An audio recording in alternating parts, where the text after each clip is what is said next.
Hello, beautiful people. Welcome back to the Sports Ball Talk Show. Joined by Gian and Frank, of course. So repping some gear today. Bengals jersey. Got this, turn around a little bit, do a little spin move. Fresh little Joe Burrow jersey. Joe Burrow was my pick for my jersey. Bengals aren't my team, but hey, told this to the boys, and everyone listening will understand. My girlfriend's getting into football. Yeah, Joe Shicey. My girlfriend's getting into football. She likes the Bengals, so I figured, hey, what better way to entice her to keep watching than getting a jersey that she likes? And I also do like Joe Burrow, obviously. You can't not like the guy. Gian is repping some Jags gear, and it's kind of the first thing we're going to talk about with the Bum of the Week segment being our first one up. Man, now that it is not Week 18, you're not really going to give any credit. It's playoff season. The Bum of the Week... These boys said Brandon Staley, so I have him on here. I also threw a picture of Justin Herbert on here because he can't go untouched here. But yes, Brandon Staley for sure is the Bum of the Week, the definitive Bum of the Week. Justin Herbert's just kind of the little sidekick to that because while it was primarily Staley, Herbert did not play the way he should have at the end of that game. But for those of you that didn't watch, Jaguars were up 27-0. At one point, and the Jaguars came back and won 31-30. All they scored in the second half was a field goal. Jacksonville came out looking disgusting. Trevor Lawrence, 4 picks, I think 2 completions for 30 yards. He's like, all right, you know what? I forgot I am him. I forgot I was that guy in high school. I was that guy in college, and I'm going to be that guy in the NFL. Comes out in the second half, no picks, incredible completion rating, couple hundred yards, and 4 passing touchdowns. And they beat the Chargers. And so, because of the lead and because of all the talent on this team, still losing to a team that shouldn't have made the playoffs in the first place and kind of stumbled into this thing, Brandon Staley, you are the Bum of the Week, and enjoy your time off because you're gonna be a free agent head coach on the beach. Yeah, margaritas on the beach for you, Brandon Staley. Pina coladas. He's not going to have a job for a while, at least not head coaching specifically. But go ahead, Gian. I see you have something to say. Here's the thing, boys. My buddy Wyatt, shout out to my buddy Wyatt, he gave me an interesting stat that I was actually completely shocked by.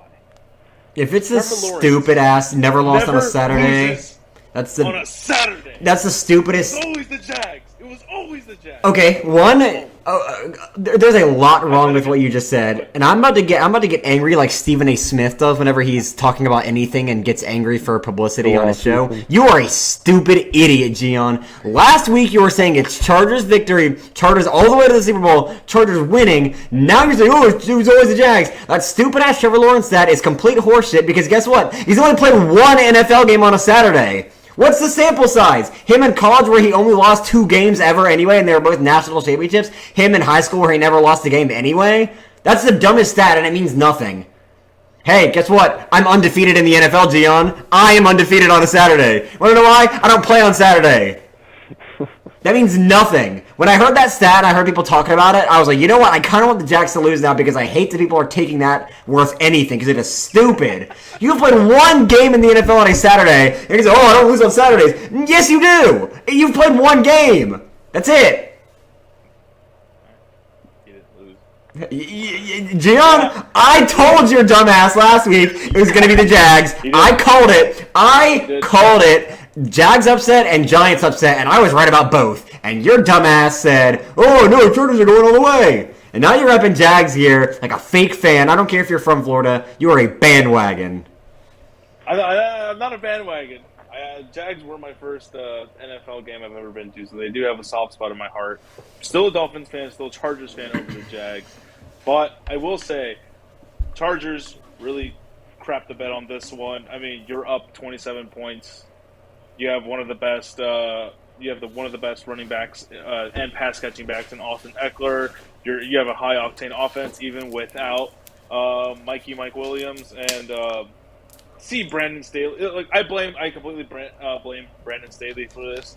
Should have kept running the ball. Should have kept doing what you guys were doing in the first half. But what I think was his biggest mistake. It was not only to play the players in a game that didn't matter in the previous week against the Broncos because you got one of your better wide receivers hurt, which could have made it a whole different game. Probably they would have blown out the Jags even more by then if Mike Williams was playing. That's just a guess of mine. But also, letting your defense get comfortable and calling just dumb plays. Because here's the thing. A lot of the scoring opportunities for the Chargers were on those 4 turnovers. Chargers defense was a monstrosity on paper, and they showed it on the field. They picked them off. They forced fumbles. They were absolute monsters. All right, I'm not gonna lie there. I thought it was gonna be a complete blowout. Didn't really think the Jags were gonna come back, and then they just let off the gas pedal. This is the playoffs. You cannot let off the gas pedal at all. Every team has an equal opportunity to come back. All it takes is one play to change the momentum, and you blew it. Justin Herbert, I feel bad for the guy. I have a soft spot for Pervy Herbie. He's my guy. That was the name of my fantasy team when I had him on there. Because he's just that awesome guy, dude. And to see him just lose that focus, lose that tempo in the game was honestly shocking.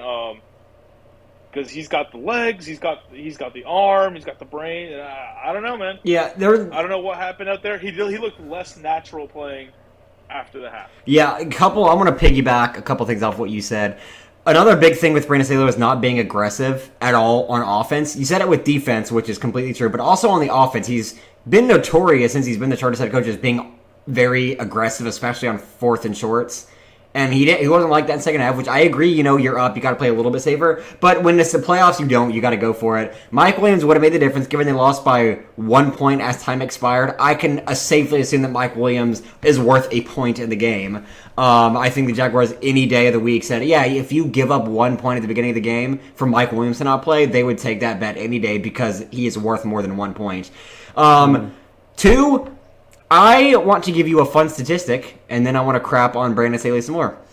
I think the number was 287 times in a playoff game throughout the entire course of the NFL's history, going back to the when it was before the Super Bowl era. There were 87 times where in a playoff game there was 5 turnovers by one side, where one team got 5 turnovers. Never has that team lost. This is the first time in NFL history where a playoff team or a team in the playoffs has gotten 5 turnovers and still lost. And that's thanks to Brandon Staley. And off of that, I want to say people are blaming the Chargers defense because they gave up 31 points in the second half. No, that's ridiculous. They got 5 turnovers. It was the offense not being able to score unless they got a turnover, because they could only score on those. They got, I think, a field goal on 1 non-turnover, but with the 5 turnovers, they scored 30 points. I mean, that's ridiculous for an offense like the Chargers, who you said best pass-catching back, top 3 quarterback in the league, a decent offensive line, still a pretty good receiving core, even without Mike Williams. I got Keenan Allen, still got Josh Palmer, still got, who's the other guy? Gerald Everett, yes. Gerald Everett, DeAndre Carter. Yeah, so you got plenty of guys back there that could get the job done, and I blame Pervy Herbie a little bit just because he is the guy leading that offense, but I more so blame Brandon Staley because he is the guy calling those plays. He's the guy who made those decisions to not be aggressive on 4th down, to let off the gas on defense. And so at the end of the day, it's his fault. I feel really bad for Justin Herbert because after the game, he just sat in his uniform for, I think it was like an hour or two, just sitting on a bench in the locker room, not saying a word, just staring with helmet off. Everyone else on the team, changed clothes, got a shower, started leaving. He did not move. He was just... I feel bad for him, man. I kind of feel like this should be one of those Drew Brees situations where he gets out of shop, goes sets up somewhere else for the next decade and wins the Super Bowl there. Mm-hmm. But I know he probably won't do that, and this is the only hope the Chargers have. And I don't, as a Chargers ownership, I don't know what it would take to get Justin Herbert off my hands, but it would probably be your next decade's worth of picks. I mean, he's super young, generational talent, top 3. Maybe you could even make a case for top 2 quarterback in the league. I mean, there's no excuse for losing a game like this, and especially blaming it on the defense when that is not the case at all. It's Brandon Staley's horrible play calling. And the other piece of it was Joey Bosa. I don't know if you guys saw that, his whole freak out, justifiable freak out, I will say. He took off his helmet after a horrible call on him and a horrible missed call by the refs, slams it on the ground. Brandon Staley, not even like the D coordinator or anything, picks up his helmet, hands it to him. He just slams it back on the ground again. I was like, man, I love you, Joey Bosa. I hope he goes somewhere else that can go win a ring, because Joey Bosa is such a great guy, a phenomenal player, and needs to win a ring. And he even... him and Khalil Mack, I think, really deserve a lot more on that defense. I would say Derwin James, except he had those 2 atrocious hits against the Colts, so I don't feel bad for him. But I really hope that the Chargers could maybe put together a trade package that included Joey Bosa, Khalil Mack, and Justin Herbert, and send them somewhere else because they need a championship, and they're not going to get it in LA. I mean, at the end of the day, do the Chargers have a first-round pick next year? I know you were kind of looking up some stuff like that earlier, Gian. Do the Chargers have a first-round pick next year? Yeah. Let me take a look. But while I'm looking, I do want to say, like, if I don't think the Chargers will trade any of their defense or any of their team because they have a really solid team. What I think might end up happening is they put Brandon Staley in the hot seat. They get rid of him, and then after that, Sean Payton. We'll see. So yeah, Sean Payton. That's what I was gonna say. They have the Sean Payton. The Chargers have the 21st overall pick. Okay, cool. Because the going price for Sean Payton is a first-rounder at this point, a third-rounder plus maybe a couple later ones. They got their first-round pick. Trade that. Go get Sean Payton and go undefeated next season because everything on the team, the entire roster is good. There are a few tiny holes, but with a good head coach like Sean Payton and a quarterback that plays a lot like Drew Brees did, that team would be disgusting with Sean Payton. Why would they need to trade for him, though?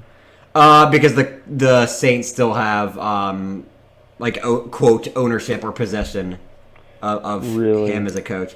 Yeah, it's super weird how it works, but they have to trade something to the Saints to get Sean Payton. Right now, the going price is a first rounder. Okay. You know what's interesting? If Sean Payton goes to the Chargers, he'd be reunited with Joe Lombardi. They're OC. The only problem, True. It's kind of a problem and not a problem, is that coaches' salaries don't eat into cap space. You can pay coaches whatever the hell you want. The Chargers are one of the poorest franchises, poorest ownership teams in the NFL, like the fourth poorest. At the end of the day, though, they still have enough that I think it could go pay Sean Payton enough, because if they go win a ring, then that'll just shoot up their stock price. And so go spend all your chips on Sean Payton, win a Super Bowl next year, and then you start making some money. But right now it's thinking that it's going to be the Broncos because the Broncos have the richest ownership in the league. It's a good spot for Sean Payton. But Sean Payton did make a comment about wanting to be in LA, just not like at the team LA, but just the area. So very interesting to think about. But we're going to go ahead and move on. But one last, I am not going to miss you, Staley. You're not going to be missed. But we'll move on. Tom Brady. You disappointed me. Another disappointment. Kind of, for some people, depending on who you are. Tom Brady lost his potentially last game in the NFL, potentially last game with the Bucs last night in Tampa against the Cowboys. Now, Cowboys are been a hit or miss this season, but for 90% of their games, they've been absolutely dominant, and they showed it by destroying the Bucs. It was not a close game. Dak had no picks. Phenomenal. Micah Parsons had pressure on damn near every play.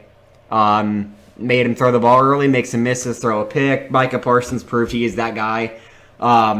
So now we're going to talk about what we think is going to happen with Tom Brady next year. Where do you think he's going, Gian? I think Tom Brady is going to be on ESPN. That's what I think. That's where he's going. He's going to be on ESPN or some sort of talk show, or some halftime, maybe Sunday night football halftime show or something. I don't really think he's he's going to go to a team. Maybe if he does go for a team, it's going to be for a year. Ooh. Well, that would be the idea. A team that's ready to win and just gets Brady for 1 year, and then. I could see the Jets maybe picking up Brady because they have no quarterback at all. The Jets could afford it too because they wouldn't even be sacrificing their future because if they got him for 1 year and then drafted a QB, they'd still be a good team. Like they're a team that could afford to go all in for Brady for 1 year, win a ring, and then not suck afterwards like most teams do. But Jets is a solid pick. What about you, Frank? What's your pick for where Tom's going? I mean, it's a difficult question for sure. I think he stays playing because I don't think you get divorced and lose your family over football just to go out in the first round of the playoffs that year. I don't think that's how he wants his story to be written. It's pretty clear that he doesn't want his story to be written that way, actually, just, based off of last year. And I feel like we're kind of having the same conversation, like, oh, his, legacy is great enough,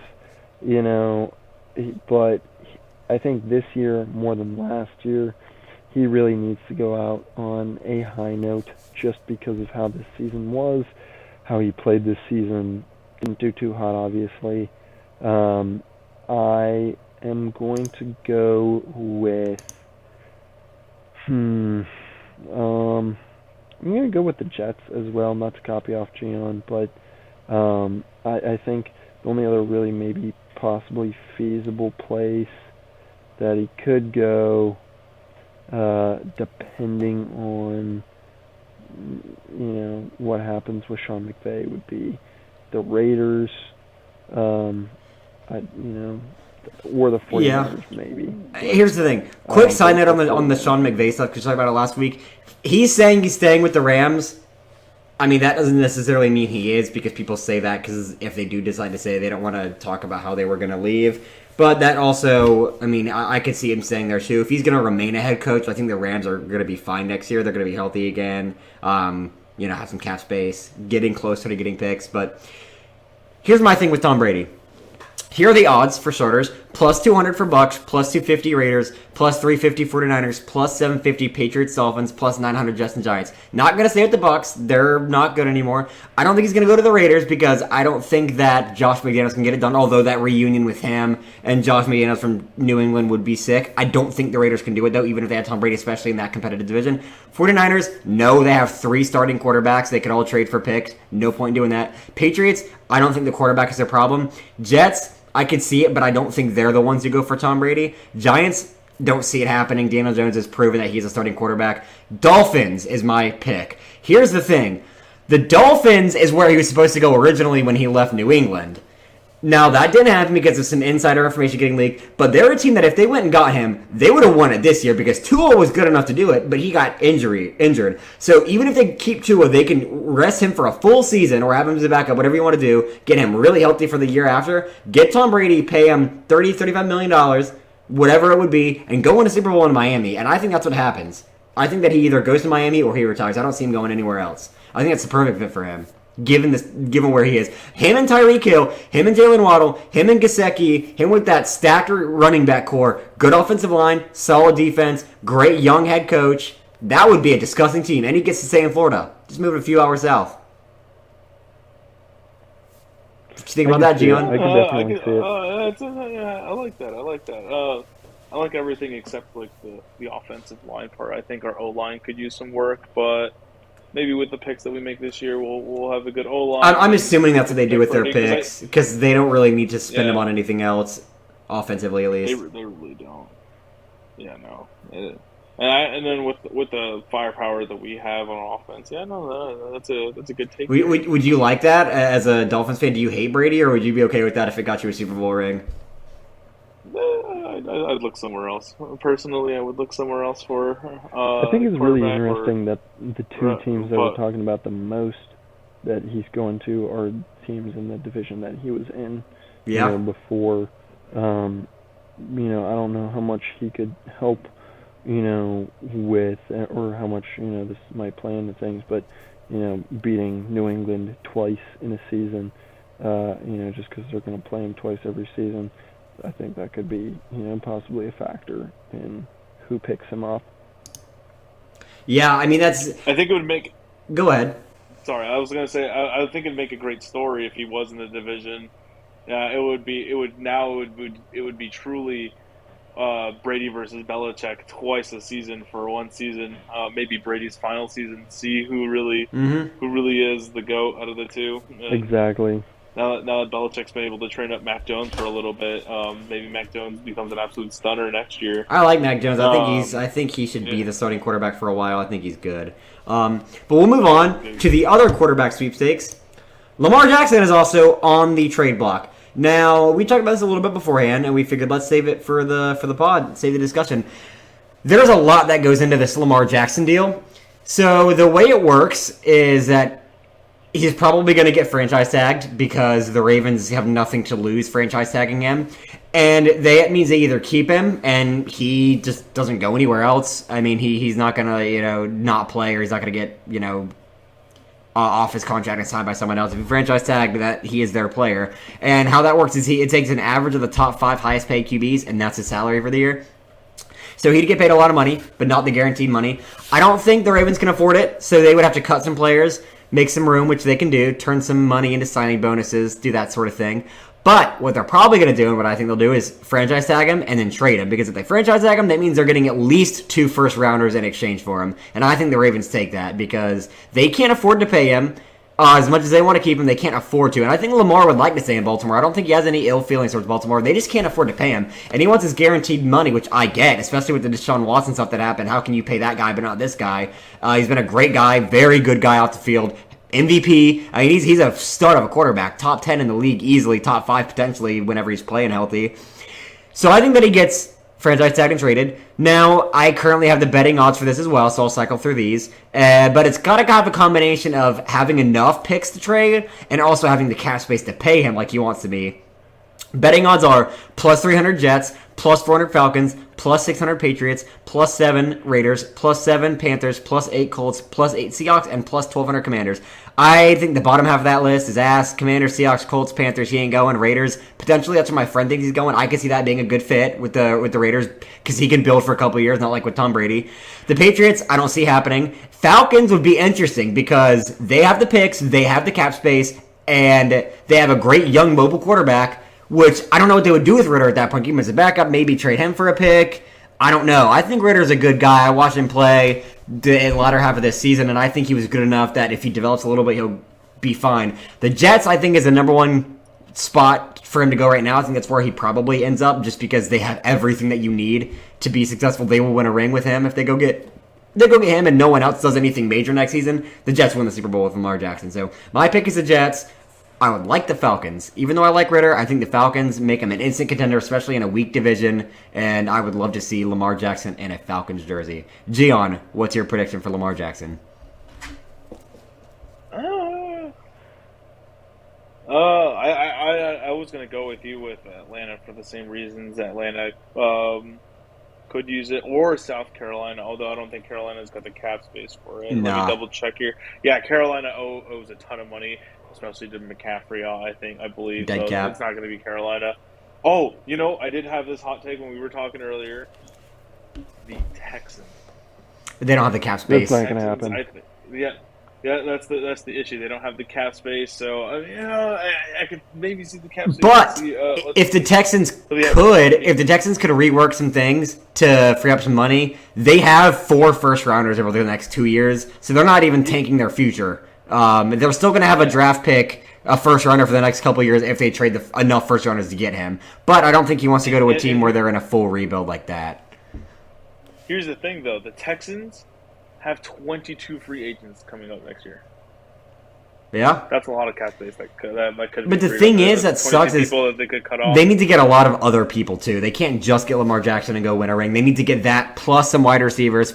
They got Dameon Pierce, so I won't say a running back. Beef up that O-line, beef up that defense. So they got a lot of work to do, and they need a head coach at this point. They got rid of Lovie Smith. I think it was the right call. People hate it, but I think that was the right call. Yeah. Had a horrible season, so we'll see what happens with that. But my pick is probably Jets or Falcons. I prefer Falcons, but more likely than the Jets. Falcons is the more probable. But if I think the Falcons' odds should be higher just because it's such a weak division. If I was Lamar Jackson, you look at the Jets, you look at the Falcons. The Jets have a better roster outside of a quarterback than the Falcons, but they're in a way tougher division.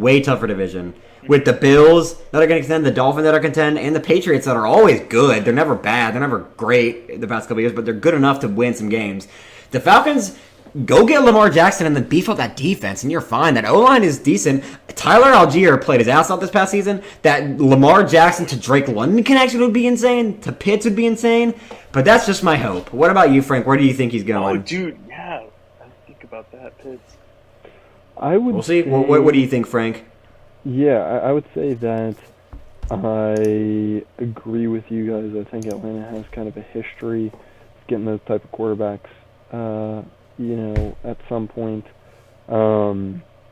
I just don't see him staying with Baltimore past this season unless they can really work something out, because Baltimore just doesn't have the money. They kind of went all in, but half all in, and I think that's where they made the mistake. Because the problem is they can't keep him and then also beef up the other things they need to beef up. They just don't have the money for it.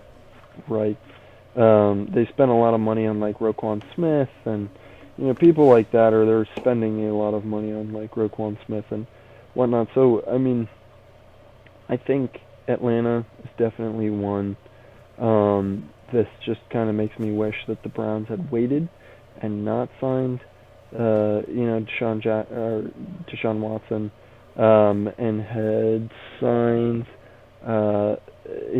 him and just rode 3 year Jacoby Brissett, because I think the Browns reasonably could have gotten him. They couldn't have. They would never trade him to a divisional. They would never trade him to a divisional opponent.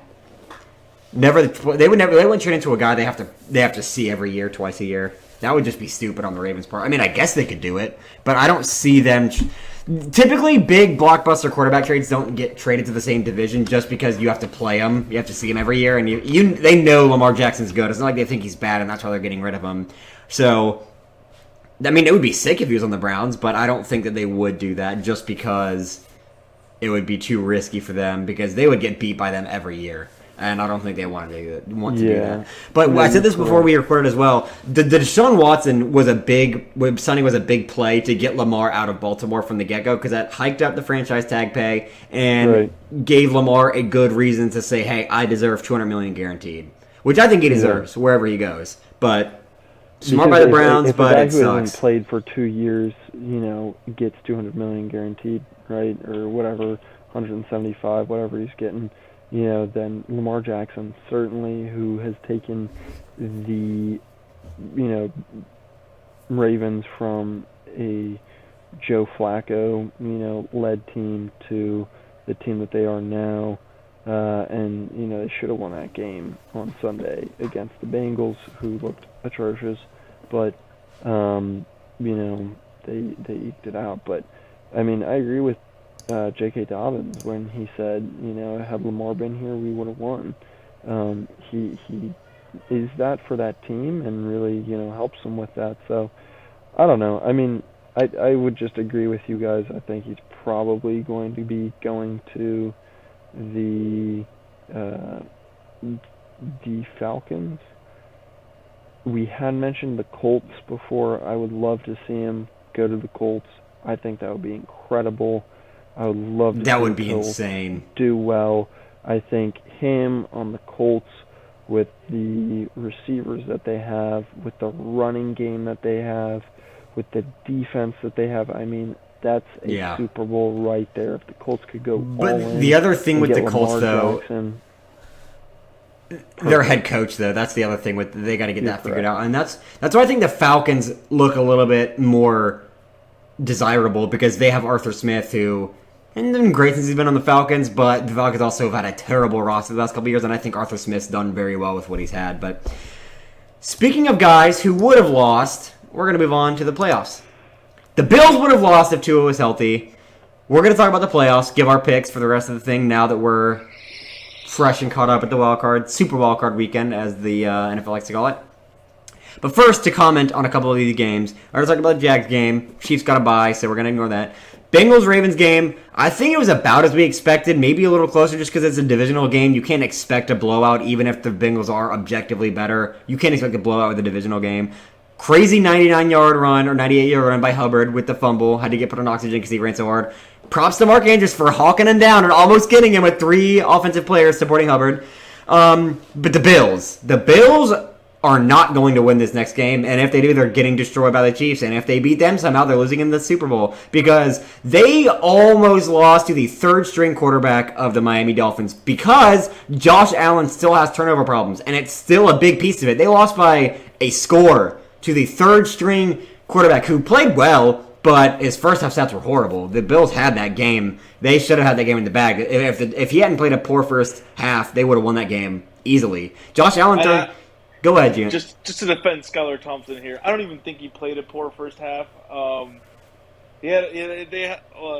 Waddle had a good amount of drops there that could have been huge chunk plays, enough to put Miami in position for field goals. And from what I heard, Mike McDaniel thought they had the first down on that play, which is why they couldn't get themselves organized. They were 4th and 1. They could have easily gotten that yard, sealed the deal, beat the Bills.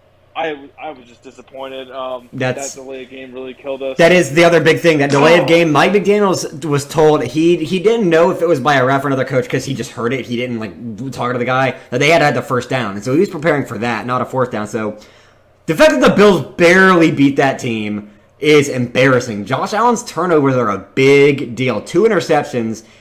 They're not winning this game against the Bengals, who are a lot cleaner than the Dolphins were their past game. The Bengals are going to take that. The Chiefs beat the Jaguars, in my opinion. Going on to the other side, the Cowboys, impressive game. Same thing with the Niners. Nothing really to talk about those games. They just played well and won. I think the Niners take that. And I think, upset of the week, Giants beat the Eagles. Now, realistically, the Eagles are going to win, but I like the Giants, so I'm picking them. But also, the Giants last week against Minnesota looked freaking good. They looked damn good. Dable coaching. Every single player's off IR. Daniel Jones had a record-setting season where for most yards, was like the only quarterback to ever get like plus 250 passing yards and plus 70 rushing yards with a rushing touchdown and a passing touchdown. One of those like weird stats that just a mobile quarterback stat. Played his ass off. No turnovers. High completion percentage. High yardage. Rushed the ball 17 times for almost 80 yards.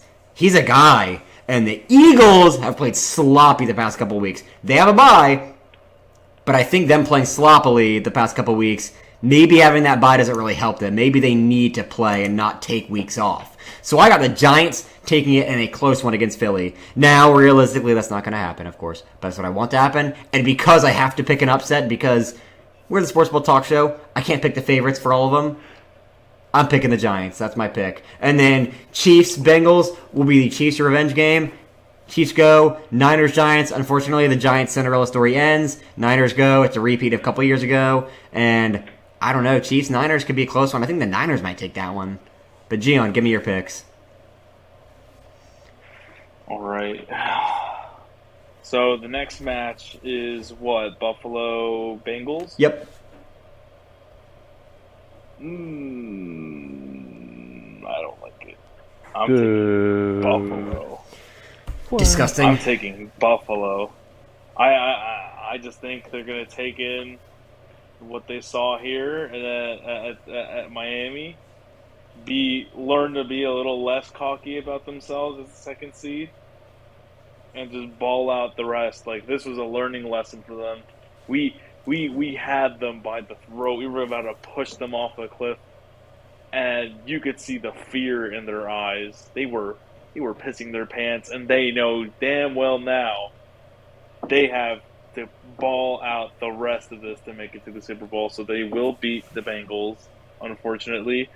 And I wouldn't be wearing this today if I didn't think the Jaguars were going to upset the Chiefs. That's right. You heard it here first. Worst take you'll ever hear in your life. Not a bad take. Jaguars will. I could see it happening.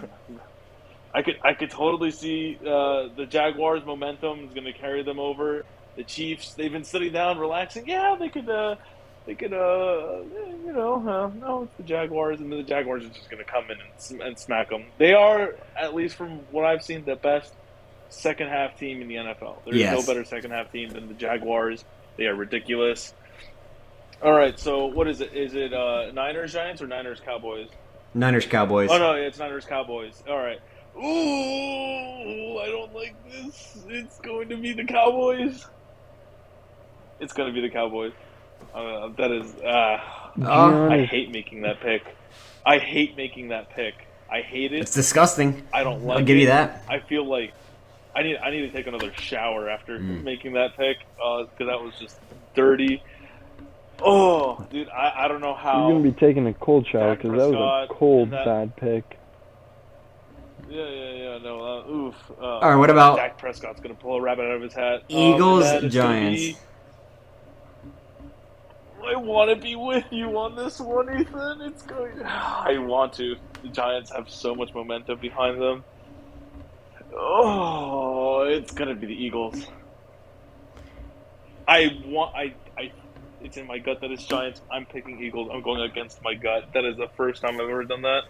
All right. I agree the Jaguars could win. I wouldn't be that surprised with it just because of the type of scheme they run. It's a type that would beat the Chiefs. I think it's going to be a close game, high-scoring game either way.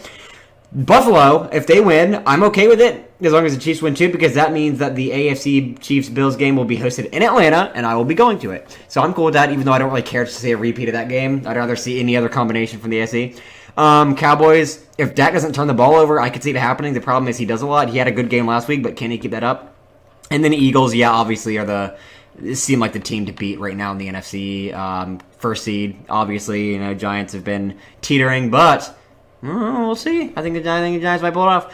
What about you, Frank? What's your predictions? I would say it's the same as it was last week, except for the Giants game. And I still have the Eagles winning. I think it's going to be Eagles-Niners and Bengals-Chiefs. And then I think it's going to be Bengals-49ers. Ethan, what was that stat that you had about the cap space for the quarterbacks not taking up enough? Yes. Or did over I 20% or something? Did I say that on the podcast? No, I don't think so. Okay. I wasn't sure if you mentioned it. If I didn't, here's a genius stat that is a good stat because it's been consistent throughout the entire history of the NFL. There has never, ever, ever been a team to win the Super Bowl, and this is 50-plus years of research because that's the sample size is 50-plus years. There's never been a team to win the Super Bowl in which the quarterback room has taken up more than 12.5% of the team's cap space. Never happened.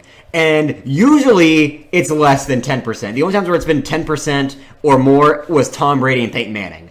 So, very elite group. Typically it's less than 10%, but it's always less than 12.5%. The Chiefs are not less than 12.5%. The Bills are not. The Niners are not. The Cowboys are not. So, the pick going from that stat is the Bengals because Joe Burrow takes up 5% of the cap space. It is the highest percentage that is still below the 12.5% mark and below the 10% mark. So that stat would show it's Joe Burrow and the Bengals.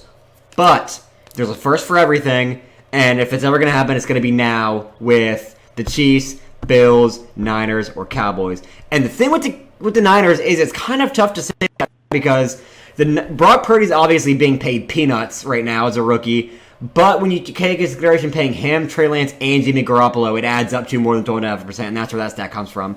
But when it comes to just specifically the one quarterback, Brock Purdy obviously does not fit that, and so the Niners could go on and win it there, but that's not what the stat is, so it's kind of weird. But also, third backup quarterbacks don't typically make it this far, so we're in unprecedented territory already with that. But I see you have something scheming, Gian, so go ahead and say your piece. No. I absolutely agree. I absolutely agree in every respect with regard to the stat. I mean, no, Bengals do genuinely have a good shot. I honestly could see a lot of these games going either way. A lot of these games are looking like coin tosses to me. There's no one with a clear advantage. This is bound to be an awesome, super wild card weekend. I'm excited for it, and I'm really. Fingers crossed my picks actually make it this week. Yeah. Yeesh. We'll see. Last week was should have bet money last week, but unfortunately sports gambling is not legal in Georgia, or I would have retired because my picks were genius. Yeah, every single one of his picks hit. Yeah. And I don't know. I put a bunch of covers, and the one thing that killed me, and Ethan was dogging on me for this one, was Vikings money line. Every single parlay I made would have won a couple thousand between all of them if you hadn't bet Vikings money line. But hey, that's them Giants. But that's all we got for this week. A little bit shorter, but of course coming into the playoffs, that is to be expected. Hope you guys enjoyed. Gian, close it out. Stay frosty, my friend.